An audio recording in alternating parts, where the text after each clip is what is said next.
So during the 19th century, well, Charles Darwin and Alfred Russel Wallace proposed the theory of evolution. So it's more about theory of evolution by natural selection, which aimed on explaining how organisms change or evolve. So sports also evolve.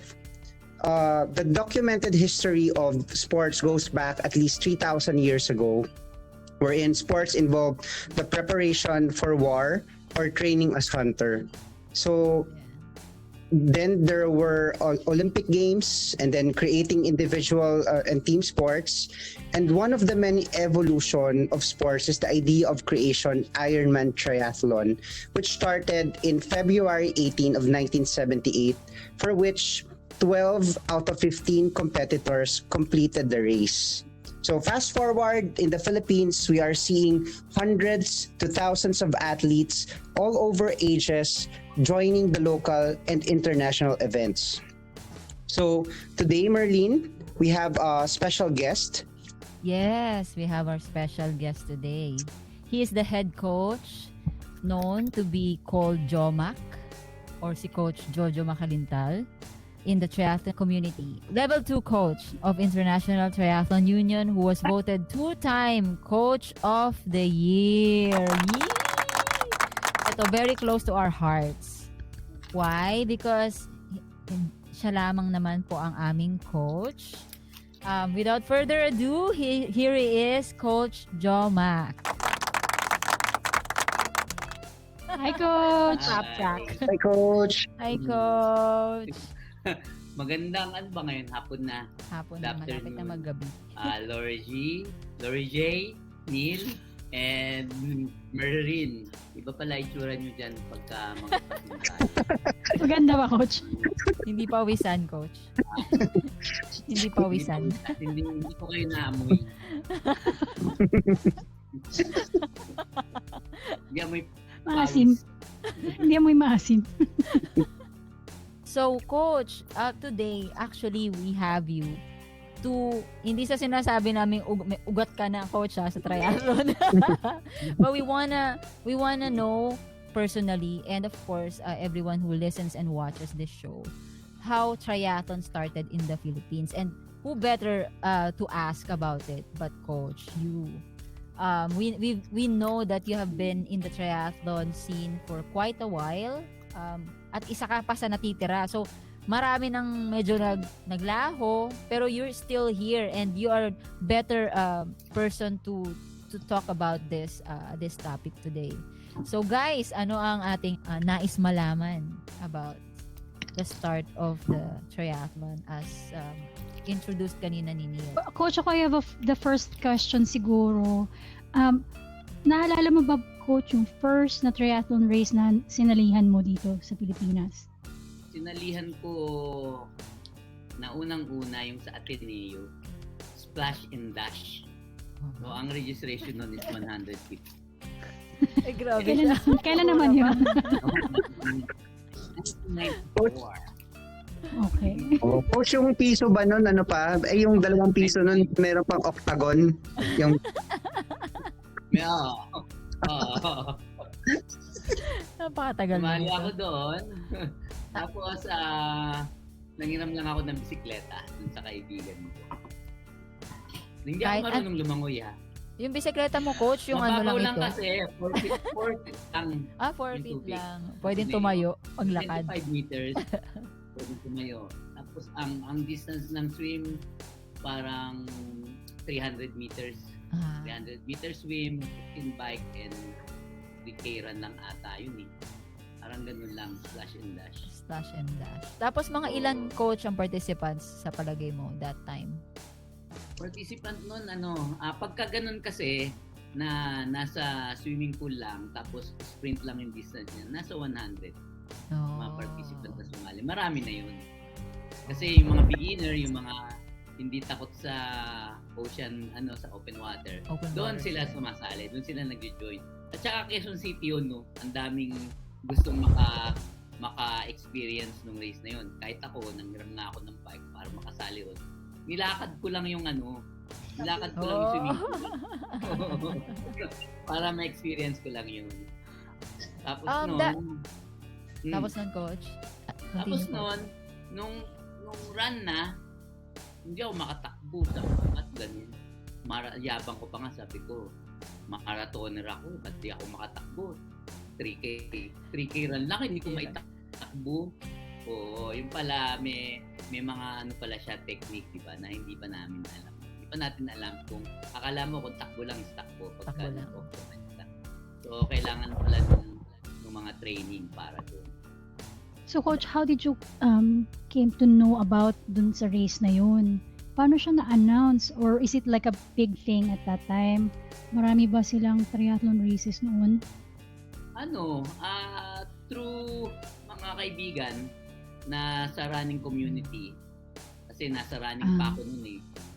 Sabi nila, sali tayo, uy, dyan sa Ateneo. May triathloner nga tawag nila eh. May triathloner dyan, subukan natin. Doon siya nag-start. Sabi-sabi lang sa amin.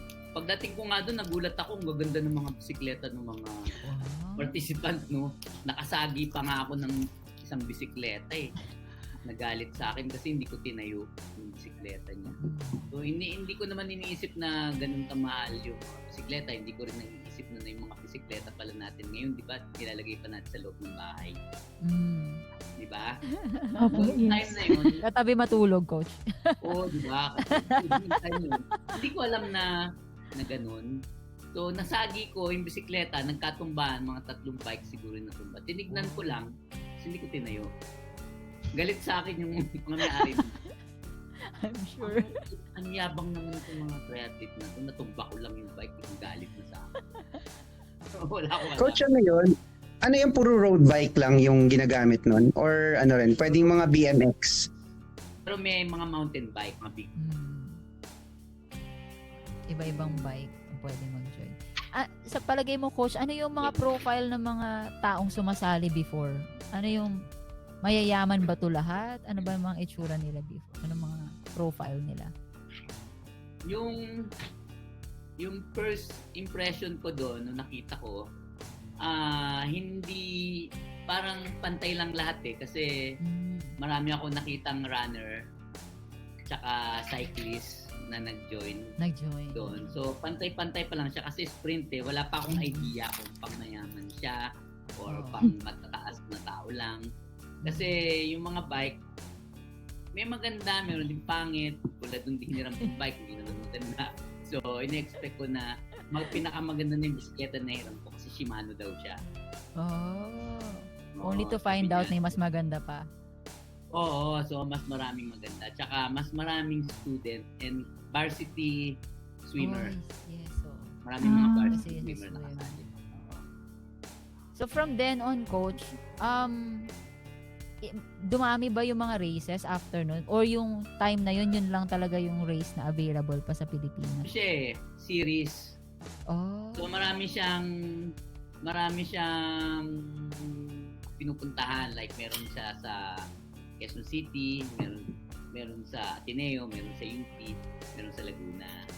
So yun ang nagparami doon. So naging visible siya. Tapos nun, meron din siyang parang championship pa. Tandaan eh. So, sobrang tagal. Basta, mura kasing registration and sponsor pa dun yung Gatorade. So, isa sa kilala ko dun, si Ninsing ko, siya yung promotor nun. So, dinala niya siyang nag-sponsor ng buong mga event na yun. So, mga ilan kaya, coach, yung mga nag-join? Mga hundreds lang yun, no? Or... nasa 100, nasa 150 pinakamarami na. Sagat na yun. So coach, anong realization mo after nung first na triathlon race na yun? Sabi ko, siyempre after nung race, nahirapan ako, di ba? Sabi ko, kailangan ko palang matuto nung swim. So hindi pala pwedeng basta lang maglalakad ka kasi mababaw nga yung tubig, di ba? Paano na kung malalim na yung tubig? Yung swimming pool. So hindi rin pwede yun. So kailangan kong mag-practice. So yung next step ko noon, nag-practice ako lumangoy. Saan, coach? Naalala mo pa? Nag-practice ako dyan sa Quezon Avenue, yung Danara Hotel. Ay, hindi ko na maalala. Hindi ko Buhay alam. pa ba yun ngayon, coach? Puntahan nyo naman. Meron pa ba nandun, coach? Ha? Ano ko, Meron pa sabi ng mo? Danara ngayon? Tapat ng Camelot Hotel yon. Ano na ngayon yun? SM na. Diba na siya? Ay, may Ay, hindi namin alam. Oo. Danara. So, yung Hotel Danara na yun, puntahan nyo ng mga umiinom, nagbabar. Kasi yung bar na yun, may swimming pool. So, pag hapon Okay. ka, nag-swim doon, diretso ka na ng inom. Yung pagkatapos. Ay, ano na. Pesos, 50 pesos siya. Ano na yun? From 7 to 5 p.m. Wow. Oh, Oh, may diving board. ang saya. So, wait, 25 meters ba yun, coach? O 50? 25 meters. Tapos Okay, may wow. diving board siya, 12 feet yung diving board. niya. Oh, Tama Ay, na. wow. malalim dun sa part na yun. Oh, tambayan ng mga artista yun dati. Kaya doon ako Dito katabi. Kaya doon ka Kaya ka naging artista, coach. Dahil doon. Tsaka coach ng mga artista. Oo. Kasi paghapon na, yung mga nagsiserve doon, di ba, nagsiswim ka, nasa swimming pool ka, nakalubog ka, di ba? Parang alam ko na kung saan papunta to. Naka-skirt. Naka-skirt. Ganun din. Ganun ka lang. Ganun din. Sabi ko na alam ko na kung saan papunta to. Iba ka, coach. Di ba katabi lang yun ng ABS-CBN, coach? Oo, yun yun. Mukha sinerch mo ha. Hotel Danara. Hinanap. Si Janice Jurado, doon nagsushow. Oh, Singer ba yun siya? sexy yun. Si Janice. Hindi, sexy artist yun. Ay, sorry. Akala ko kasi parang may parang bar Pero magaling ganun. siya umarte. Actress na siya. Okay. Nice. So coach, after mo yung first na triathlon mo sa Ateneo, ano yung mga sumunod or ano ba siya? Nung 1994, isang beses lang ba or marami ka pang sinalihan ibang mga races? Sunod-sunod kasi nagustuhan ko siya eh. Ah. Na Bakit? parang sabi ko, parang gusto ko to tong triathloner. Mahilig ako magbisikleta. Tapos sumasali naman. Nung time na yun, nag-join na ako ng mga 42K. Sumasali na ako ng mga marathon noon. Tapos, marunong ka na rin mag-bike. Lahat naman ng mga lalaki dito marunong magbisikleta. So, sabi ko, itong tatlong event, parang gusto ko. Kasi napapanood ko to sa Gillette Sports ba yun dati, di ba? Gillette World Tapos Series 80s parang pa, sabi ko, ito yun yung mga Ironman. Napapanood ko siya, sabi ko, gusto ko. Tapos, yan, nagkaroon ng, after 2 months, nagkaroon ng triathlon sa UP. Ang gumawa noon yung mga varsity ng UP, the triathlon team. So, sila nag-organize. So, sumali ako, nanghiram ulit ako ng mountain bike naman yung nahiram ko. Bisikleta. Ayun, yung tubig, akala ko kasing babaw lang nung sa Ateneo. Akala ko mga 4 feet. Ang lalim pala. 12 feet pala yun. So, mag-start ka sa 4, tapos palalim na siya ng palalim. Doon na ako kinabahan. Tapos, nag-start na yung swim. Natatandaan ko nung lumalangoy ako, humatak ako doon sa tali kasi hindi ko na nga siya abot. So, bawal pala. Bawal lumata. Yung ginawa ko, nag-breaststroke. Yung kamay ko pa ganyan, yung paa ko ganun. Basta makagalaw lang. Palabong breaststroke. Yo. Parang 4 na beses ako nag-cramps dun eh. Sa swim? Tapos sa iksi na swim. Nag-cramps. Ang pagka nahinto yung cramps ko, langoy ulit ako. Pero ang nagiging part nung pinakagustong gusto ko, pag nandun na ako malapit sa gutter. Kasi dun sa gutter, pwede akong gumanon. Wag lang doon sa tali na gaganon. So sa gutter, lulubog akong ganyan. Tapos pag lumubog ako, magkikik ako sa ilalim, maangat ako, lalabas ako sa kabilang side. Diba? Yung side lang na yun, yung line niya. Doon kasi sa hindi pwede, ang daming lumalangoy. So natandaan ko dun sa gilid na yun, sa may gutter, nag-cramps din ako dun eh.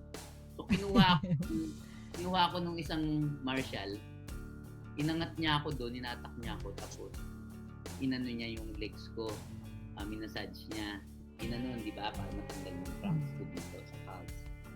So, akala ko po, nung binunot niya ako sa swimming pool, akala ko, okay na, patatakboy niya na ako. Kasi nung nawala na, expected ko, pag wala na, okay na yun tutuloy ko na sa labas. Takbo lang ang transition. Hindi pala, ilulubog niya ulit ako doon kung saan niya ako kinuha. Sabi ko, ito ako na yung huling-huli. Sobrang huling-huli akong umahon. Pagdating ko doon, nandun na yung mga bisikleta kasi tapos na silang lahat. Tapos Grabe, nun, tagal. sobrang tagal. Palakpakan na nga sila nung umahon ako yung pala. Ay, hinihintay. Ako na lang hinihintay nila sa umahon sa transition. Tapos nung run na, sabi ko, akin na itong run. Siyempre, marathoner na ako, di ba? Alam ko, marathoner ako. Tumakbo ngayon ako ng mabilis. So, yun, hindi pa rin nakuha yung run. Ang tagal, bago 5K kasi yung run sa Academic Oval 2 ikot kalahati. Academic Oval. Tapos, akala ko huling-huli na ako. May nakita ako matanda na tinuhog ko siya paakyat ng simbahan, going to finish line. Di ba may simbahan yung Unity Church? Doon ang finish line So, kinuhog ko siya ron, mga ilang meters na lang. Nauna pa ako sa kanya. So, siya yung last. Ako yung second.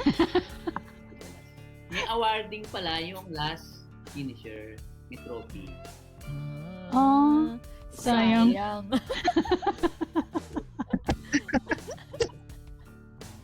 Kung manghihinayang ka, hindi kayong huli. Yun. After nun, nag-practice na akong mag-swim. Tuloy na. Tapos noon, mga 8 weeks ata, nagkaroon ng matabungkay half Ironman. So, Coach, yung una yung mga yung Ateneo and yung sa UP, puro mga short distances pa lang yon. Short distances. Tapos yung first na na 70.3 na nag-join ka, yun yung sa Matabungkay. Matabungkay, half Ironman. Ironman na. Nakakatuwa. Wow, may half Ironman na pala noon sa Pilipinas noon. 96 ata yun, 96 or parang 96 or 95. Pero that time, coach, ano ka na mag-swim? Kasi open water na yun yung Matabungkay, tapos ang haba. Nakaka-swim na ako noon kasi nga, di ba, pag may goal ka na gusto mo matuto. Nakakapag-laps ako. Yeah. Pero, siyempre, hindi ganun kabilis. Nakapag-laps That time. Ironman ang nila, hindi 70.3. Matabungkay half Ironman. Half Iron. So, ang registration, 500 pesos. Oh. Mahal pa yun noon. 500. That time, mahal. Ano yung ikot nun ko sa swim? Yung sa swim muna tayo, ano siya? Para sa Ironman din na na malayo or ano siya, may parang loop. Dalawa siyang loop. Dalawang loop. So, halos one. Dalawang loop siya, tapos ang participant nun parang nasa 100 plus lang. Kasi long distance na yun, konti lang yung makakapag-go. Tapos ang bike din nun, coach, Tapos so yun 90. 90 kilometers. 90 yung bike. Yung bike no na 2 loops Two loops. sa Matapungkay. Tapos yung run, out and back lang. Out and Lalabas ng highway ng Batangas. Kamusta naman yung mga daan noon, coach? Kamusta yung mga daan? Maganda? Oo, maganda. Actually, Pero maganda. open Banda yung doon. traffic. Hindi siya nakasara. Hindi siya nakasara. So, bahala No. ka mag-ingat sa Oh, no. Kasi ang run naman kasi doon na sa loob ng Matapungkay. So, ano naman siya, wala naman masyadong sasakyan doon. Coach, mga ilan kayo dun sa Matabungkay? Parang 100 plus lang kami. Oh, konti pa din pa 100 talaga plus lang considering yun, na 90s na yun. 90s. Hmm. 100 Hindi talaga plus siya lang. ganun. Yung time ko doon, yung first half Ironman ko, 7:40. Oh, Wow. pero not bad first hour. Grabe, ang bilis 7 pa ng hours coach. 40. Naglalakad. Puro cramps ako sa takbo. Sabi ko, bakit ganun? Ako naman ako ng 42K tuloy-tuloy. Bakit dito puro cramp? Talagang zombie talaga. Zombie. Konting takbo, maninigas, lakad. Yun yung first ko na half Ironman ko. Coach, may next question. Ng bike nun. Coach, ang next question ko sa'yo. Ano? Sorry. 7,000. Pero mahal na rin yung 7,000 nun. Parang Tama halaga yun. ngayon ng 15,000. Parang ganun. Mga ganun. 50. Pang half, 15. Mga 90s tong nag-start ka mag-join ng mga races. So, obviously, hindi pa siya ganun ka, kumbaga, na-announce to as many people who are interested. Palagay mo, Coach, between 90s at saka early 2000s, ano yung mga significant changes? Or wala masyado between 90s and early 2000s, yung triathlon scene sa atin dito sa Pilipinas? Yung between 90s and 2000, malaki kagad yung ginamp niya nung triathlon dito sa atin. Unang-una, nagtaas na rin ng registration. Yung dating 500 ng half Ironman. Kasi yung half Ironman, umabot ng 2,000 eh. Hanggang 2,000. Ito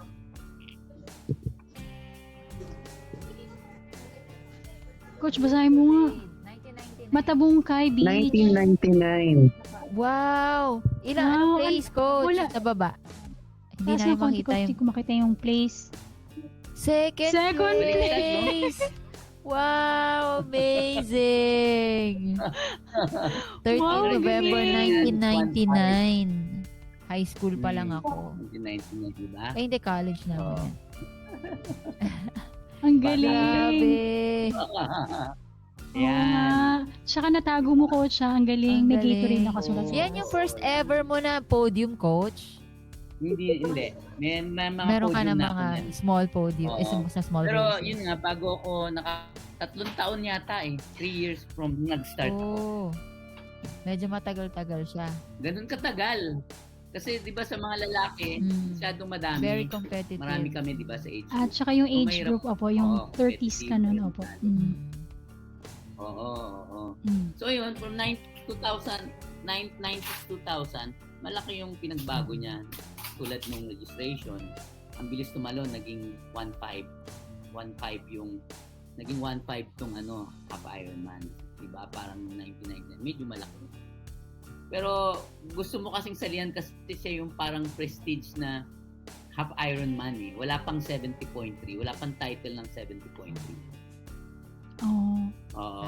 So pag sinabi Wala pa yung Ironman brand dito nun sa Wala Pilipinas, pa. Coach? siya pa lang, Ah. kaya pinag-aanuhan namin yan, pinaghahandaan. Tapos yung nagsusulisit ako ng sponsor para diyan sa registration. Kasi wala naman akong sponsor. Wala pa mga sponsor nun. Oh, Yung wala iba pa meron na brands. mga gulong-gulong lang. Binibigyan sila. Pero ako wala. Late na ako nakakuha na ng sponsor. Tapos dyan, ang bike ko dyan, bakal pa din. Oh. Wala akong carbon wheels. Tapos yung sapatos ko dyan na gamit, galing pa sa Marikina kay Galdones. Nagpagawa ako ng sapatos dun sa Marikina. Noong sole, 2000s. yung talampakan niya, di ba? Yung talampakan. Yung talang pa. Mango wood. Wow. Wow. Wala pang Pero ang galing, wala pang cleats nun, kinukorte Coach. nila. Wala pang plastic. So ginagawa nila mango wood. Gawa sa kahoy. Tapos Wow. kumukuha ako ng mga CD na pinapakopya namin. Ah. Nakakaiya. Pero yung wala pa kasi tayo nun eh. Okay lang, Oo. Coach. You're just resourceful. Meron na, mahal. Meron na. Meron mahal. Saka yung singlet na binili ko, halagang 1.5. Binili ko pa yun sa Cartimar, sa isang bike shop doon. Kay Velocity kasi siya kay George Carat. Nagtitinda siya imported kasi steward siya dinadala niya dito sa Pilipinas. So binili ko pa yung Speed do na tri-suit, 1.5. Pinagipunan ko pa yun. Ganun kamahal na yun, diba? Parang mahal, diba? Yung 1.5 yun. Tapos yung gel, meron na rin gel pero 150 isa. Mahal. Mahal. Mahal. Mahal talaga. Kaya isa lang yung binibili ko para sa Para sa gel. buong event na yun. Kain na lang. Kain na lang ginagawa. Coach, So, ang laki ng pagbabago noong 2000, year 90s and 2000. Tapos yung bisikleta, lumabas na yung may mga carbon na rin noong 2000. Pag nakikita nga namin, ang tawag nga namin sa kanila, Watagay.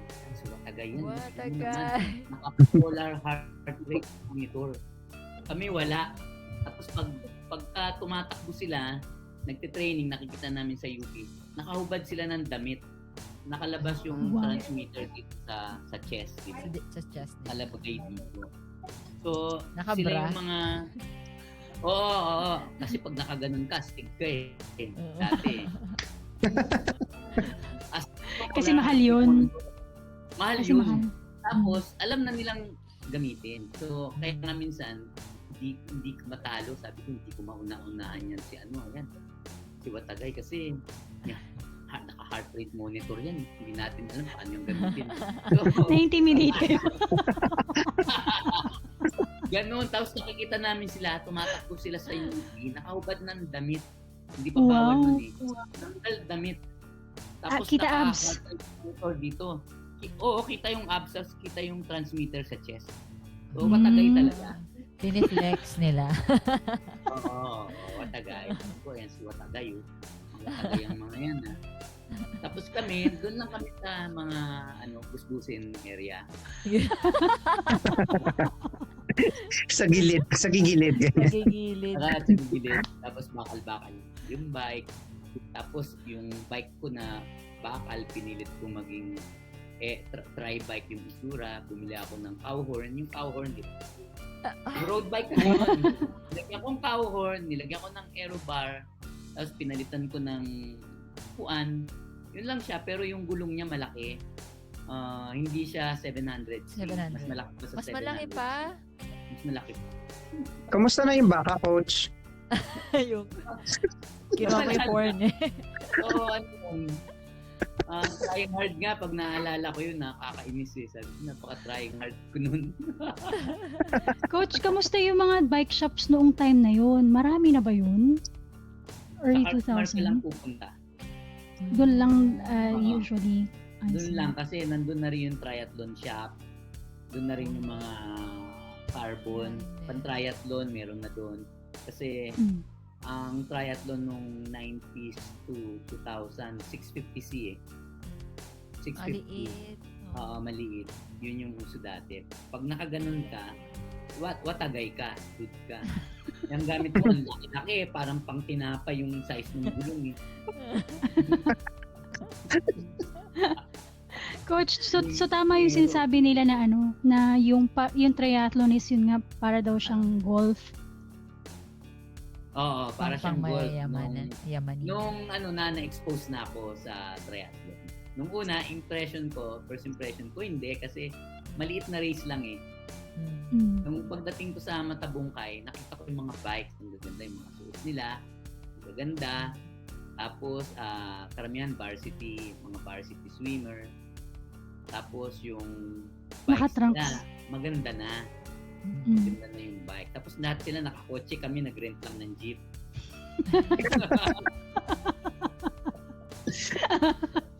Parang excursion lang. Matabungkay. Matabungkay. Di ba? Sino yung, ma- Oo, sino yung mga kasama mo Matabungkay. nito, coach? Do you remember sino yung mga kasama Oo, mo? that time? yung friend ko na nag-introduce sa akin sa triathlon, si Vicky Amara. Siya Ah, yung first na nag-Ironman na babae sa akin. sa Pilipinas. New Zealand, Oh. punta sa New Wow. Zealand. Siya yung unang-una. Ngayon, nag-retired na rin siya eh. Triathlon. So, yung ako kasi naging visible kasi nung 90s to hanggang ngayon, hindi ako nawala sa triathlon. Yung mga kasabay ko, yung iba, nag-retired na, yung iba, nag-coaching na. Ako tuloy-tuloy pa rin. Kaya siguro yung visibility na nandiyan dyan, nakikita ko ng mga tao.